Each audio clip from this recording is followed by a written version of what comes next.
सो hello दोस्तों, welcome back to the channel. This is Kavita, second year MBBS student at government medical college. So दोस्तों, जैसा कि हम सब जानते हैं कि येस्टरडे जो यूजी मैक की सेकेंड राउंड की जो रिजल्ट है वो पब्लिश हुई है और अभी तक कोई मेरिट लिस्ट ऐसे बीसीसी ने कोई वेबसाइट पे पब्लिश नहीं की है।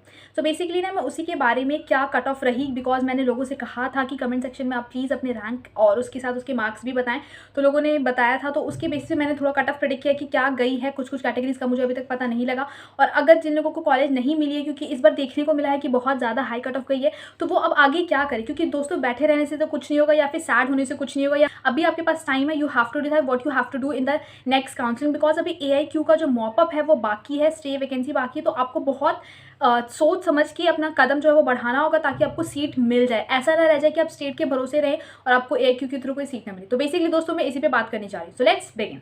एक्चुअली दोस्तों सेकेंड राउंड का कोई ऑफिशियल कट ऑफ तो जारी नहीं हुआ है वेबसाइट पे, जैसा कि हम सब जानते हैं। मे बी हो जाए अभी, मतलब आज के दिन या कुछ दिनों में। बट इस कमेंट सेक्शन में जैसा कि लोगों ने बताया, उस हिसाब से तो मुझे लग रहा है कि इस बार कट ऑफ जो है वो ज़्यादा, एज हम कंपेयर कर ले प्रीवियस ईयर के लाइक स्टेट रैंक के हिसाब से, मार्क्स के, ऑल इंडिया रैंक के बेसिस पे, इन तीनों ही बेसिस पे जो हमारी कट ऑफ है वो कमेंट सेक्शन के मुताबिक पता चलता है कि वो इस बार सेकेंड राउंड की ज़्यादा गई है। सो ये बहुत ही सैड न्यूज़ है कि जो हमारा कट ऑफ है वो ज़्यादा गई है। बट स्टिल हमारा भी एआईक्यू का मॉपअप, एआईक्यू का स्टे राउंड वैकेंसी और स्टेट का मॉपअप बाकी है दोस्तों।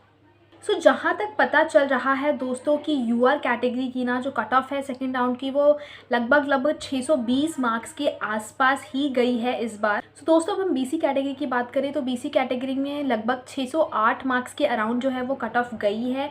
यानी अगर पिछले साल के कंपैरिजन हम कर ले दोस्तों, तो लगभग 6 मार्क्स जो है वो ज़्यादा गई है। बट अगर हम ऑल इंडिया रैंकिंग की बात करें तो ऑल इंडिया रैंकिंग लगभग सेम है, विच इज़ 17,500 की। दोस्तों ईडब्ल्यूएस मार्क्स की अगर मैं बात कर लूँ तो दोस्तों ईडब्ल्यूएस का मार्क्स जो कट ऑफ गया है वो सेकेंड राउंड का वो लगभग 608 मार्क्स के आसपास गया है। मे बी 1 मार्क्स कम ही गया हो, उतना श्योर नहीं बोल सकती। बट अगर हम पिछले साल के मुकाबले अगर मैं बात करूँ तो 9 मार्क्स जो है वो इंक्रीज़ हुआ है।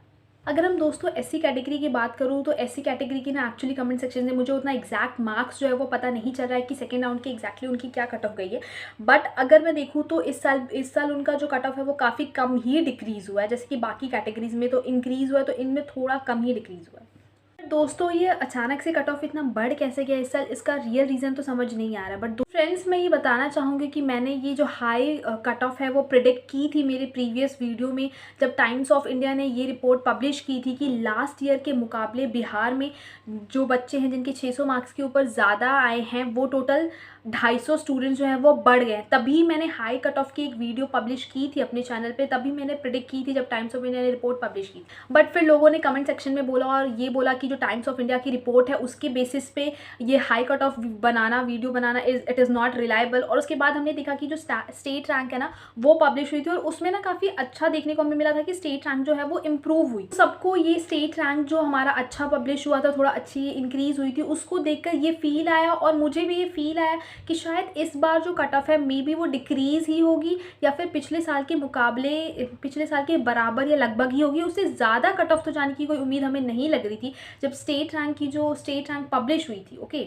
देख सकते हैं कि इस बारी सेकेंड राउंड में स्पेसिफिकली जो रिज़र्व कैटेगरी है दोस्तों, उसमें जो है रिज़र्व कैटेगरी की रैंक जो है वो काफ़ी ज़्यादा गई है, बहुत ज़्यादा कट ऑफ गई। दोस्तों अभी तक ना इसका रियल रीज़न समझ में नहीं आया है, या फिर मुझे भी बहुत समझ में नहीं आ रहा। बट इसके कुछ 2-3 पॉइंट्स है जो मैं आपको बताना चाहूँगी। पहला ये पॉइंट कि बहुत सारे स्टूडेंट्स ने क्या किया होगा, पिछले साल की जो स्टेट रैंक की कट ऑफ है ना उसको देखकर, अगर उन्हें ऑल इंडिया कोटा में सेकेंड राउंड में कोई सीट मिली भी होगी तो वो वहाँ नहीं गए होंगे, और उन्हें लग रहा होगा मे बी उन्हें उनके स्टेट में ज़्यादा अच्छी सीट मिल जाएगी। बट ऐसा हुआ नहीं। लगभग उतने ही लेवल का कॉलेज जो है वो उन्हें यहाँ अलॉट हुई है, जो कि उनकी ऑल इंडिया कोटा के सेकेंड राउंड में अलॉट हुई थी। एक्चुअली पिछले साल दोस्तों क्या हुआ था ना कि बहुत सारे स्टूडेंट्स जो थे ना वो ऑल इंडिया कोटा के सेकेंड राउंड में मूव ऑन कर गए थे। सो जिस वजह से जो कट ऑफ थी ना वो ड्रास्टिकली मतलब डिक्रीज हुई थी फर्स्ट राउंड से सेकंड राउंड में। बट इस बार ऐसा नहीं हुआ, क्योंकि मे भी बहुत सारे स्टूडेंट पिछले साल को देखकर नहीं गए। या दोस्तों दूसरा पॉइंट ये हो सकता है कि आइदर बीसीईसी ने उन स्टूडेंट्स को भी सीट अलॉट कर दी है जिन लोगों ने ऑल इंडिया कोटा के सेकेंड राउंड में जाके एडमिशन ले लिया है। बट इस वाले रीज़न की तो कम ही पॉसिबिलिटी है। दोस्तों जो होना था वो तो हो गया, अब हम उसको कुछ चेंज नहीं कर सकते हैं। बट अब आपको क्या करना चाहिए, क्या मेजर स्टेप लेने चाहिए कि आपका इस साल अगर बॉर्डर लाइन पे भी मार्क्स है तो एडमिशन हो जाए, आप फिर से आपको ड्रॉप लेना ना पड़ जाए। तो मैं वो 3-4 पॉइंट आपको बताना चाहूँगी। सो प्लीज़ इसको सीरियसली नोट डाउन करिएगा और उसको प्लीज़ फॉलो करिए। करिएगा। पॉइंट तो ये कि अगर आप सोच रहे हैं कि जो हमें सेकेंड राउंड में सीट मिली है बिहार से उसको छोड़ दें, तो दोस्तों मैं ये कहना चाहूँगी कि अभी तक ना ऑल इंडिया कोटा की मॉपअप राउंड के लिए वो सीट पब्लिश नहीं हुई है कि कौन कौन से कॉलेज में सीट बची है। जो कॉलेज आप लेना चाहते हो मे बी उसमें सीट ना बची हो, तो ये सही नहीं होगा कि अगर आपको सेकेंड राउंड ऑफ यूजी मैक में सीट मिल गई है तो आप उसको छोड़ दें, क्योंकि आपको ये नहीं पता है कि ऑल इंडिया कोटा की जो मॉपअप है उसकी सीट वैकेंसी अभी तक पब्लिश नहीं हुई है। तो जिस कॉलेज में आप जाना चाहते हो मे बी उसमें हो या नहीं हो या कितनी बची हो, ठीक है।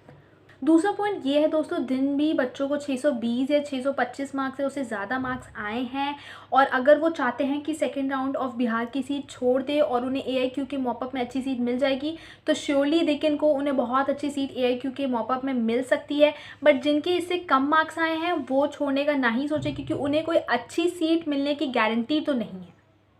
तीसरा पॉइंट दोस्तों ये है कि जिन भी लोगों का 600 या 595 या उससे ज़्यादा मार्क्स या लगभग इसी के मार्क्स के पास है, तो वो लोग अभी अपना फोकस जो है वो ऑल इंडिया कोटा के मॉपअप में जो हमारा चॉइस फिलिंग है उसको डिसाइड करने में लगा दें, because it is going to be the end game and it will decide your future. Basically इसी पे आपका फ्यूचर डिपेंड करता है। अगर आप अच्छे से चॉइस फिलिंग करते हैं तो मे बी इस बार आपको जिन बच्चों का 595 या 600 है उन्हें ऑल इंडिया कोटा के मॉपअप में सीट मिल जाए। चौथा पॉइंट ये है दोस्तों कि जिन लोगों के 590 या 595 प्लस मार्क्स भी हैं, वो भी ट्राई करें कि ऑल इंडिया कोटा की जो मॉपअप राउंड है उसमें वो सारे ही ऑलमोस्ट सारे कॉलेज फिल कर ले, अगर उन्हें कोई भी एक गवर्नमेंट मेडिकल कॉलेज चाहिए, क्योंकि ये एक सुनहरा मौका हो सकता है जिसको आपको मिस नहीं करना चाहिए। मे बी आपको सीट मिल जाए अगर आपने सही से चॉइस फिलिंग करी तो दोस्तों। सो दोस्तों आई जस्ट होप कि आपको ना ऑल इंडिया कोटा के मॉपअप में सीट मिल जाए या फिर स्टेट के मॉपअप में भी सीट मिल जाए। All the very best to all of you for your future.